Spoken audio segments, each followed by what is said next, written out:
ए प्रमोद काय करतोय? आणि गावात काय वाजत आहे? गाणी वाजत आहेत ना? मग जायचं का आपण बघायला? जायचं का बघायला? तुला मयूर यायचं का? चला बरं आवडून जयश यायचं ना? नक्की का? चला बरं घ्या तुम्ही आवडून. हां नमस्कार. कालपासनं आमची येणेरे गावची यात्रा सुरू आहे. खरं तर कालच देवीची अगदी काठी पालखी असा आम्ही आनंद घेतला आणि संध्याकाळी म्हणजे रात्री गावामध्ये लोकनृत्याचा कार्यक्रम होता, म्हणजेच तमाशा होता. मला असं वाटलं होतं म्हणजे यात्रेच्या 4 दिवस अगोदरपासूनच मुलं म्हणत होती आपल्याला गावात जायचं, यात्रा बघायला जायचं, तमाशा बघायला जायचं आणि त्यामुळं खरं तर मुलांना रात्री घेऊन जाणार होतो. परंतु थोडासा विचार केला की रात्री न घेता आता गावामध्ये आमच्या इथे हजेरीचा कार्यक्रम आहे, तर चला आता त्या हजेरीच्या कार्यक्रमासाठी आम्ही जात आहोत. एकदम शेवट गोष्ट म्हणजे अलीकडे त्याच्याकडे बसूया तीच आपल्या पैसे पूर्ण सुरू आपण पुण्यात हजर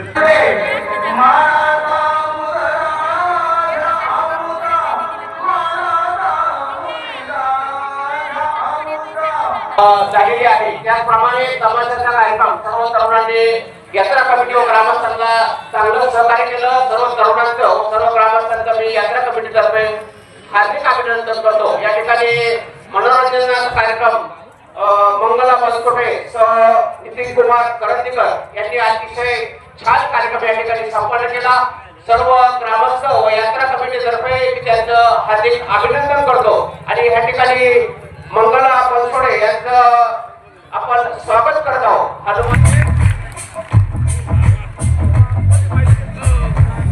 आले का जाऊन तमाशाला? हां कसा वाटला तमाशा? हां काय काय होतं तमाशात? काय भेळ होती आणि पानपुरी होती. तमाशामध्ये काय होतं? ते भेळ आणि पाणीपुरी? नाही ते डान्स होता. मग मी तुला काय विचारलं बाळा, आपण आता तमाशा बघून आलो तिथे काय काय पाहिलं आपण? डान्स पाहिलं आणि नाटक पाहिलं आणि ते 5-6 नाटक पाहिलं, डान्स पाहिलं. आवडलं का पण? हां तू काय पाहिलं रे? मी पण तेच पाहिलं डान्स आणि मयूर तू सांग रे काय पाहिलं आपण? कुठे गेलो होतो? हां ते काय होतं? गाणी बघायला गेलो होतो ना? आणि काय मजा आली का तुला? हां आवडलं का तुम्हाला?